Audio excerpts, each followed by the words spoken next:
semuanya, kembali lagi dalam acara Kultum. Ya, yaitu berkumbuh dan bertumpul. Shalom saudara-saudari yang terkasih di dalam Tuhan. Anjay. Kembali lagi dalam acara atau konten kepunyaan KPPM GKJ Waru, yaitu Kultum, bertumbuh dan berkumpul. Ya, jadi teman-teman, Kultum ini sudah menghasilkan 2 episode. Dan pada kesempatan kali ini, Kultum resmi comeback dan juga menghasilkan episode-episode baru. Juga tidak lupa menghadirkan wajah-wajah baru dalam episode kali ini. Oke, kalau gitu teman-teman, kita akan lanjut untuk perkenalan diri dulu dari narasumber kita tercinta ya, dari KPPM GKJ Waru tentunya, yaitu ke Pasar Atom beli maskara. Cakep! Salam saudara. Shalom! Oke. Yoiki, idamane. Oke, Mas, iso perkenalan diri sebentar mungkin biografinya. Kaiso. Oke, gak apa-apa wis. Monggo langsung monggo. Oke, welcome back. Saya ucapkan, saya Yedija Pramudia Wardana. Oke. Biasanya apa? Biasanya dipanggil siapa, Mas? Mas Y. Mas Y. Dipanggil Mas Yed. Mas Yed, oke. Dipanggil Mas Ja Mas juga Ja, bisa. wakil berarti. Oke. Banyak. Dipanggil sayang juga boleh. Oke. Selamat. Oke, Mas Y, wes siap gak ya pertanyaan-pertanyaan sing akan dibahas kali ini? Belum. Coba ngono Mas, siapa Mas? Siap. Iki demi kontennya KPM GKJ Waru. Oke. Jadi Baik, Mas, baik. Gimana? iki ono beberapa pertanyaan dari 1854 pertanyaan. Iki Ya. tim di balik layar, tim KPPM GKJ Waru sudah menyeleksi pertanyaan dan menghasilkan 9 pertanyaan, Mas. Anjay, 9 pertanyaan. Oke, Mas Yed, pertanyaan pertama. Halo Min, nanya dong, gimana sih caranya kita berpelayanan yang baik dan benar menurut para narasumber? Thank you. Oke, karena narasumbernya cuma 1, jadi paranya dihilangkan. Anjay. Oke, Mas Yed, bisa dijawab Mas? Caranya berpelayanan yang baik. Gimana caranya yang baik dan benar menurut Mas Yed sendiri? Berpelayanan, wah agak panjang ya. Berpelayanan itu misalkan tak tanya dulu wes. Dirimu kalau merasa dirimu itu berpelayanan itu ngapain? Kalau berpelayanan untuk memuji nama Tuhan. Maksudmu pelayanan itu dirimu menganggap aku sekarang lagi pelayanan ini. Itu apa? Nek bagi diriku dewe ya Mas. Multimedia. Soalnya biasanya kan aku multimedia di gereja. Jadi kayak sing ngatur sing ngatur kamera kontrol, kayak ngono-ngono itu menurutku wis pelayanan, merupakan salah satu bentuk aku memuji nama Tuhan kayak ngono Mas. Iku nek menurutku. Nah, itu tadi ada si Reva itu ada kata kunci terakhir adalah menurutku itu sudah memuji nama Tuhan. Nah, jadi ukuran pelayanan yang baik dan benar itu yang pertama itu adalah tujuannya adalah untuk memuji nama Tuhan. Itu yang pertama. Itu yang pertama. Dan yang utama. Okay. Karena nih banyak tujuannya pelayanan itu supaya dapat perhatian. Terus supaya ini cari jodoh. Cari jodoh. Terus nunjukin kalau aku punya talent. Show off, pamer. Betul. Nah, di situ ada satu lagi, biasanya itu pelayanan hanya untuk dia mencukupi kebutuhan hidupnya. Nah, itu kalau kita tarik mundur, dulu itu orang-orang warga gereja, warga jemaat itu berpelayanan itu tidak ada seperti uang cinta kasih. Kayak fee gitu ya Mas? Betul. Fee, Tetapi seiring perjalanan waktu dengan semakin juga ya kita melihatkan juga bentuk peduli, itu kan kita dikasih tanda kutip uang bensin. Transport. Nah, itu yang terkadang menjadi jebakan untuk kita berpelayanan tapi kedok, pelayanan hanya kedok. Padahal di sisi lainnya dia hanya ingin dapat uang saku. Ya tergiur lah Mas. Apa sih sing gak tergiur misalnya untuk duit rek? Apa Jadi- mana di zaman saiki kan. Bener, untuk beli bensin. untuk- Ngono nyangoni pacare. Oke. Itu pada akhirnya pelayanan yang baik itu yang pertama adalah untuk memuji nama Tuhan. Kemudian adalah rendah hati, ini yang penting. Rendah hati.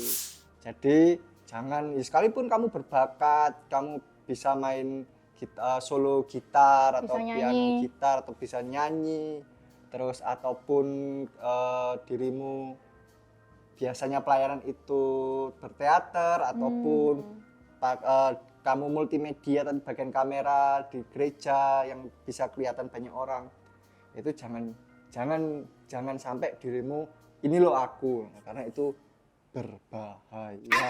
Iya.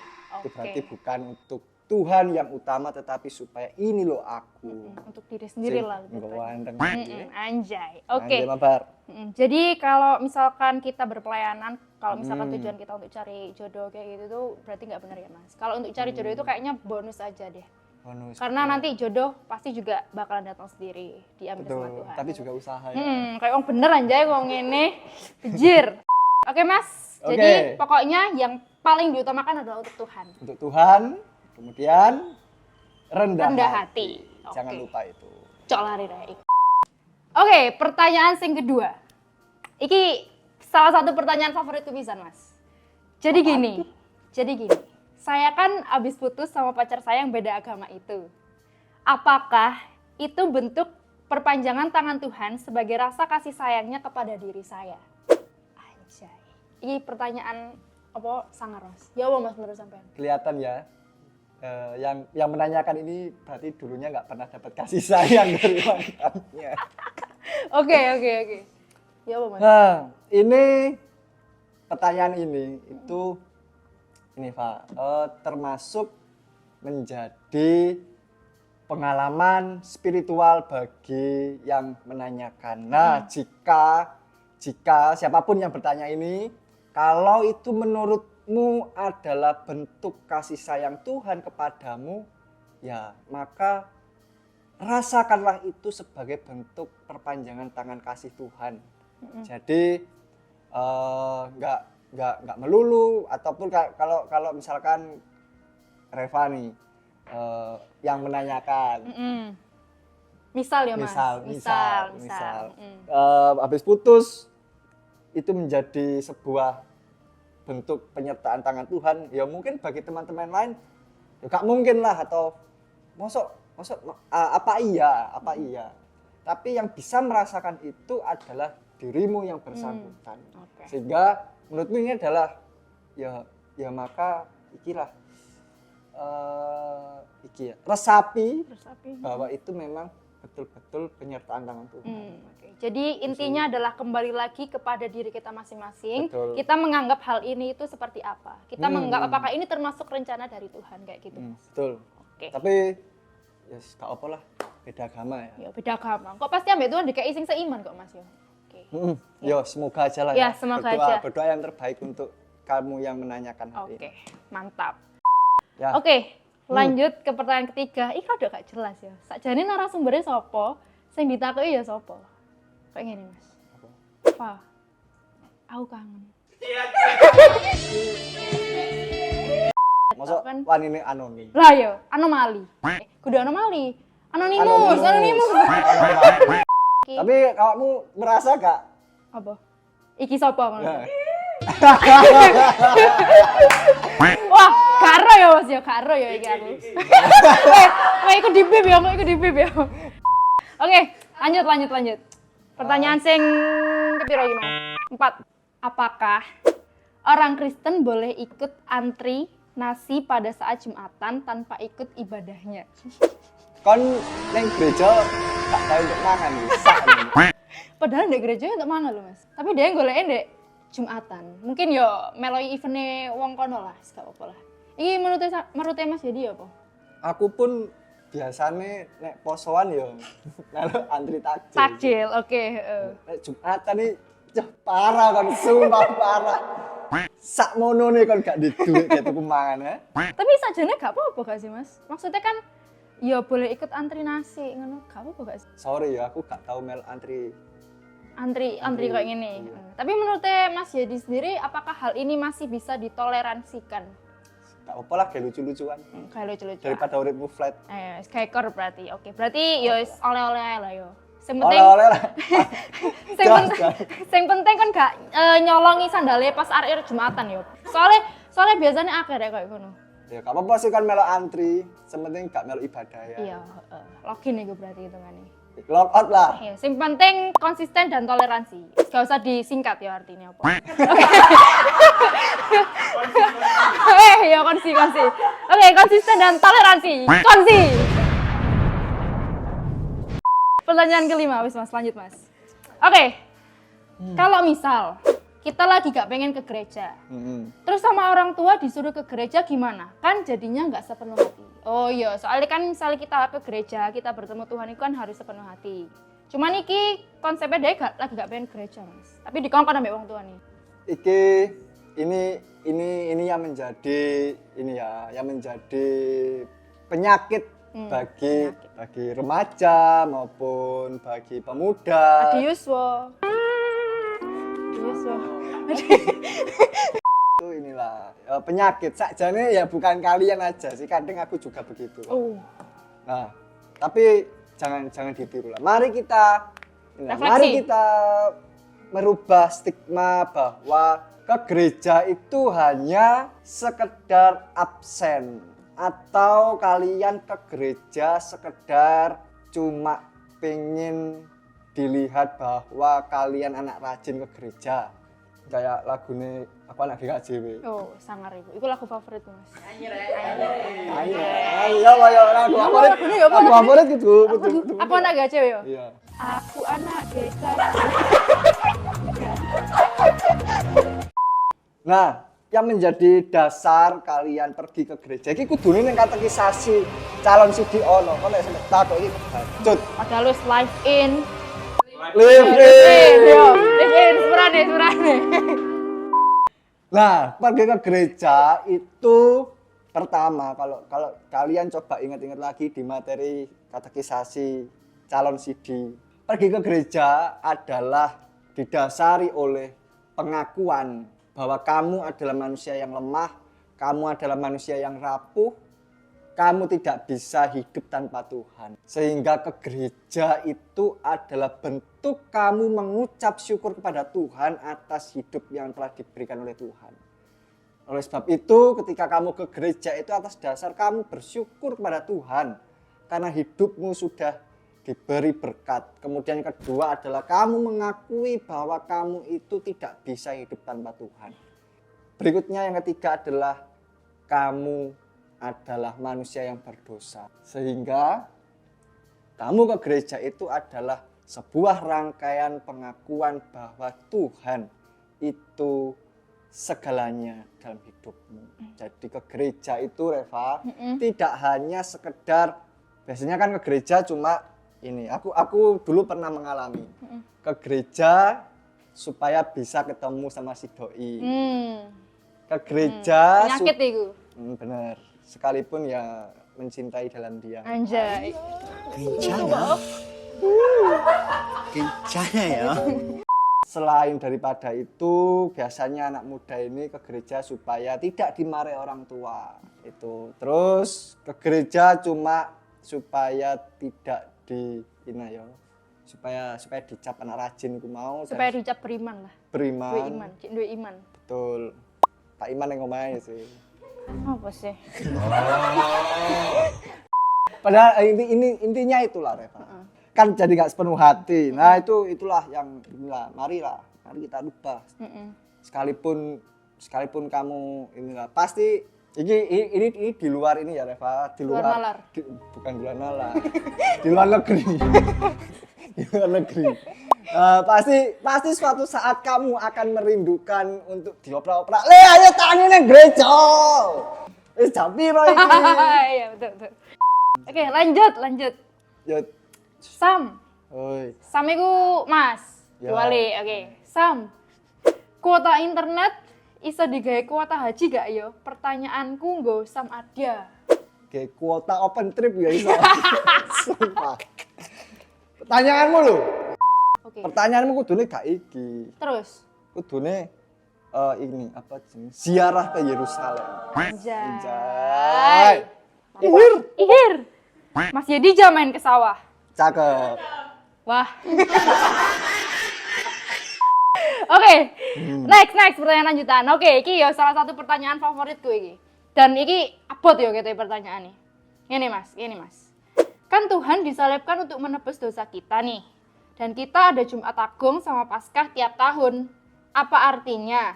Setiap setelah Paskah kita jadi suci tanpa dosa. Ada Jumat Agung. Nah, entuk maem iki berarti biasanya. Apa Mas? Entuk maem. Untuk maaf. Nah, yo iki mau sing takok apa? Sing Jumatan niku mau. Ono Jumat Agung. Ojo Mas, nek ngono dhewe tekone Mas Jumat Agung tok Mas kok Mas. Ini pertanyaan ini tadi ya, Pak. Pertanyaan ini itu juga aku share ke grupnya teman-teman Fikar. Oh iya. Kok aku gak dilebokno ya? Anjay. Jadi gini, itu bukan ibarat gini. Kamu ulang tahun, apakah kamu mengulang umurmu dari nol? Enggak lah. Enggak. Pasti kita akan bertambah dong umurnya. Bertambah dan Bertumbuh. Gak salah. Nah, jadi betul Tuhan itu disalibkan untuk menebus dosa manusia, tapi itu hanya dilakukan satu kali. Jadi tidak ada lagi penebusan dosa selain daripada ketika Tuhan Yesus disalibkan pada waktu itu sekitar 2000 tahun yang lalu. Itu. Nah, jikalau kita ada bertanya seperti ini, ya maka tidak dong. Kan kita jadi enak kalau Jumat Agung, Paskah udah suci tanpa dosa. Terus habis itu kita melakukan dosa lagi. Betul.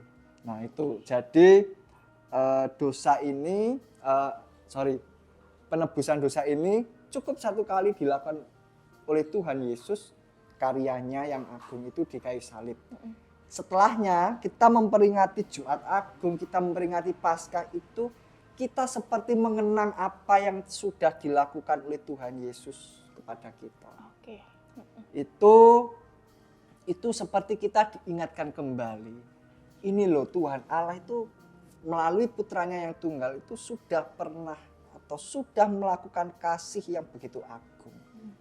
Dengan kita mengingat itu, Reva, kita menjadi introspeksi diri agar di dalam kehidupan kita nanti setelah kita melakukan perayaan Jumat Agung, telah melakukan perayaan Paskah, itu kita lebih lagi hidup, bahasa teologinya itu adalah lahir dalam hidup baru. Lahir dalam hidup baru itu berarti kita hidup dengan penuh kuasa Tuhan Yesus. Roh Kuduslah yang memimpin sehingga apa yang kita lakukan, apa yang kita pikirkan, apa yang kita kehendaki, apa yang kita ucapkan itu semuanya adalah seturut dengan kehendak Tuhan. Jadi tidak lagi setelah Paskah kita menjadi suci tanpa dosa, enggak. Tetapi Jumat Agung dan Paskah itu seperti kita berintrospeksi diri supaya hidup kita ke depan itu tidak lagi berbuat dosa. Menjadi lebih baik. Oke. Betul. Paham. Oh ya, aku mau tanya Mas. Kan setiap kita ibadah minggu, itu kan ada sesi pengakuan dosa. Nah, kita mengakui dosa-dosa kita di hadapan Tuhan. Ya. Nah, apakah dalam hal itu setelah kita mengakui dosa-dosa kita, apakah kita diampuni oleh Tuhan dan kita juga terbebas dari dosa-dosa kita? Jikalau pengakuan dosa itu kita lakukan secara sungguh-sungguh, ya maka Tuhan itu akan mengampuni.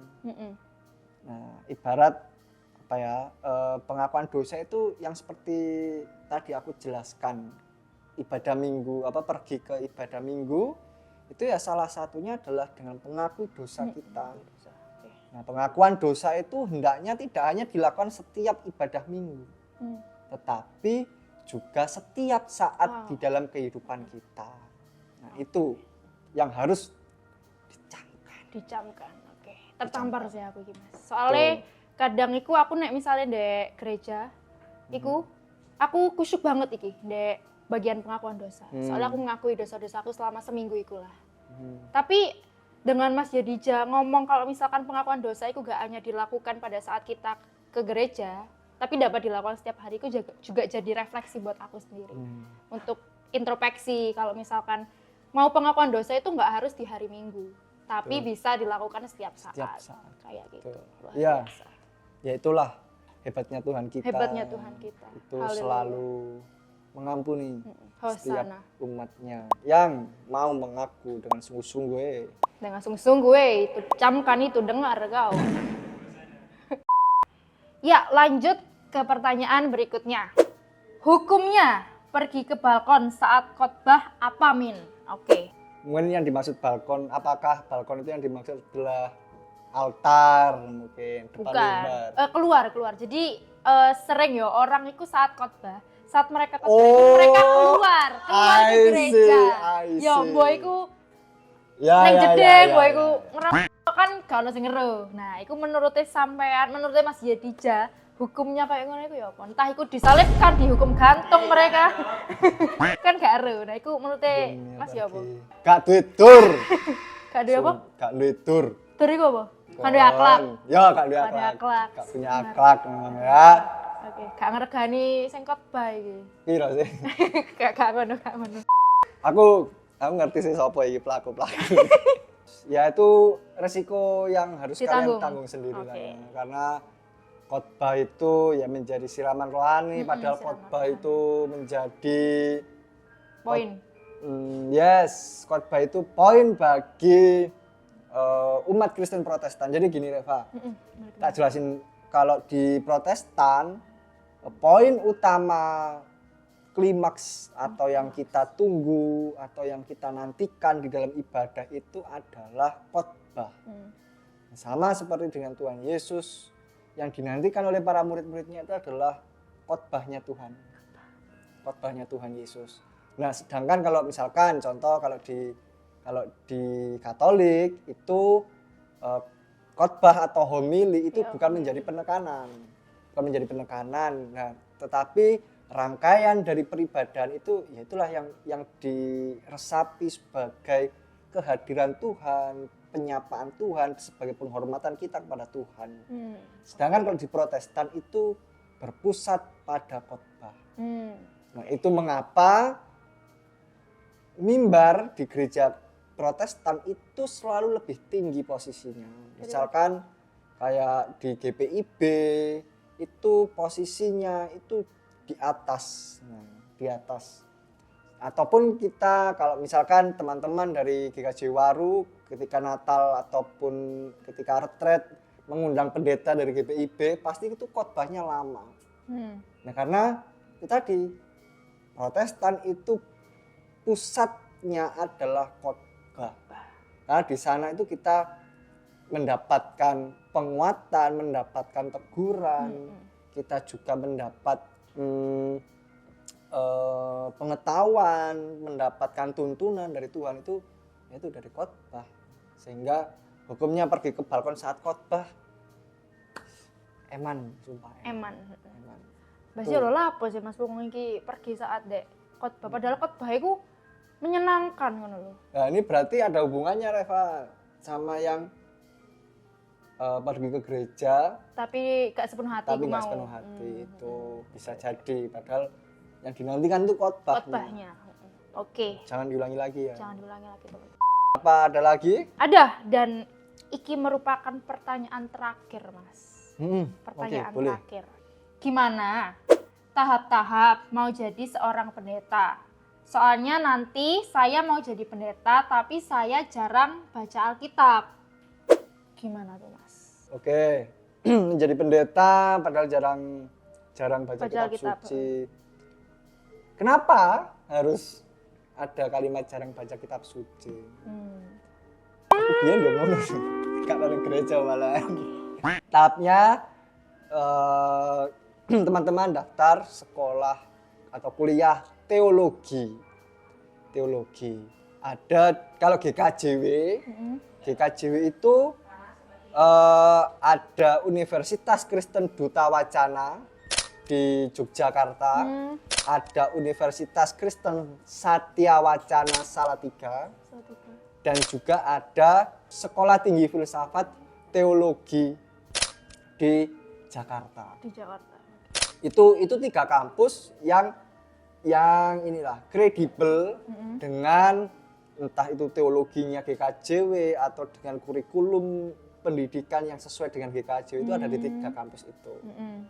Kemudian nanti teman-teman ada di teman-teman nanti pasti inilah ya ada tes dan nanti wawancara dengan dosen itu pasti ada pertanyaan itu tadi Reva. Kenapa kamu ingin masuk sekolah teologi?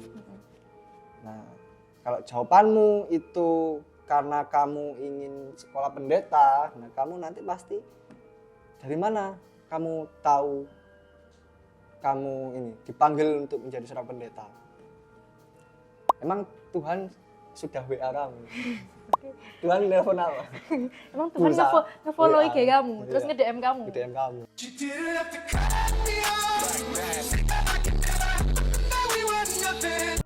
Tentu pasti adalah nanti teman-teman kuliah teologi, tapi di UKDW di Duta Wacana itu bukan lagi teologi. Ya memang teologi untuk fakultasnya, tetapi prodinya itu adalah filsafat keilahian. Filsafat keilahian. Suangar, oke. Itu nanti gelarnya adalah S.Phil, sarjana filsafat keilahian. Itu Keilahian. Keilahian. Ketahlilan. Keilahian. Oh, keilahian. Oke. Itu nanti teman-teman setelah lulus dari kuliah. Itu kuliahnya juga sama 4 tahun? 4 tahun kalau lancar. Kalau nggak lancar ya terserah sih, mau sampai DO pun dilatih. Ngeri. Oke.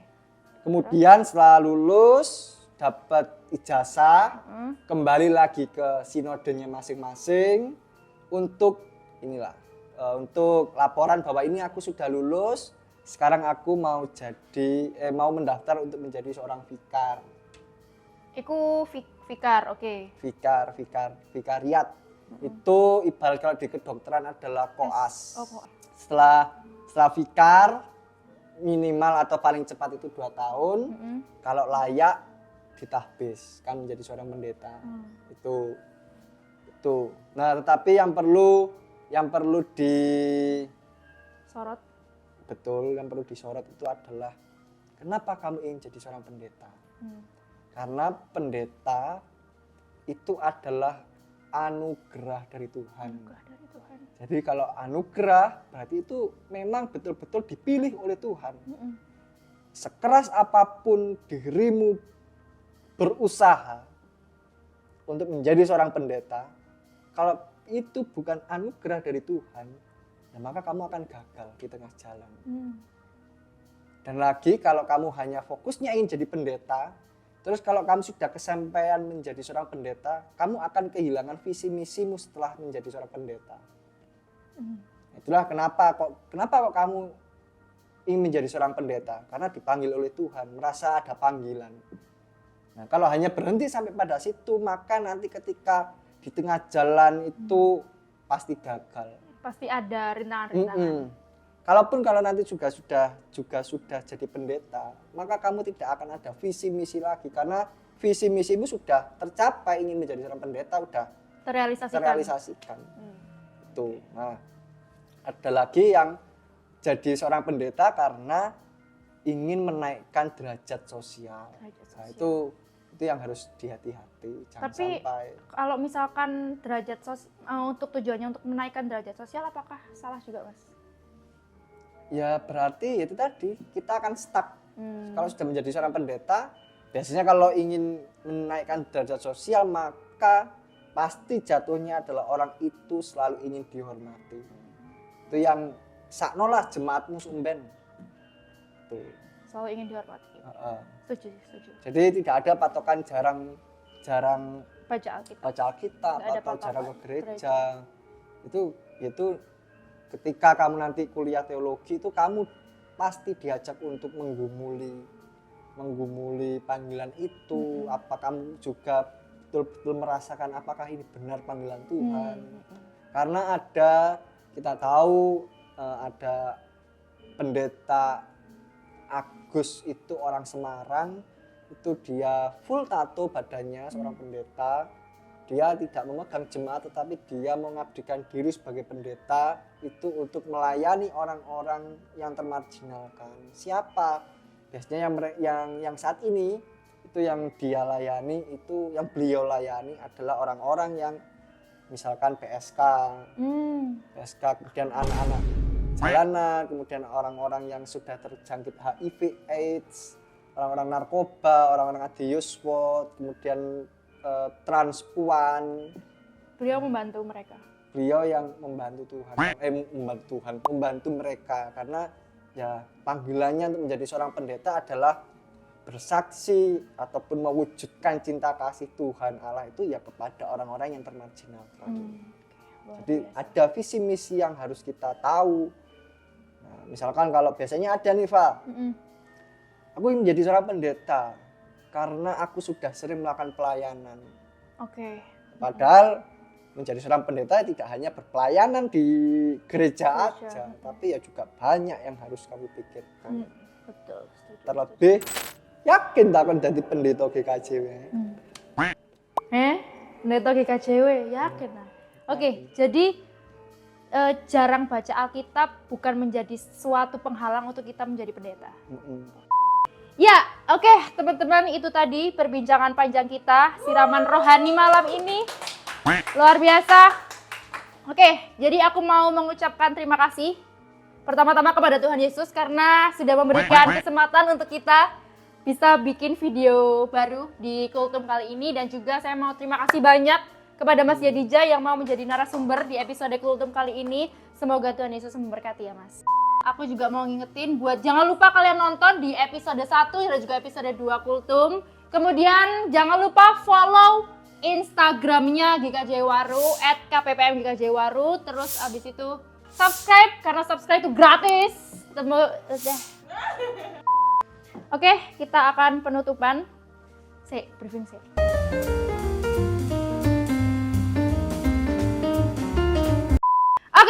Si Asih makan roti.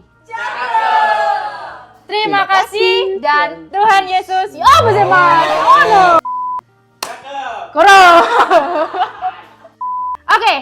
Asih makan roti. Terima kasih dan Tuhan Yesus memberkati. Tos Mas, teman nih.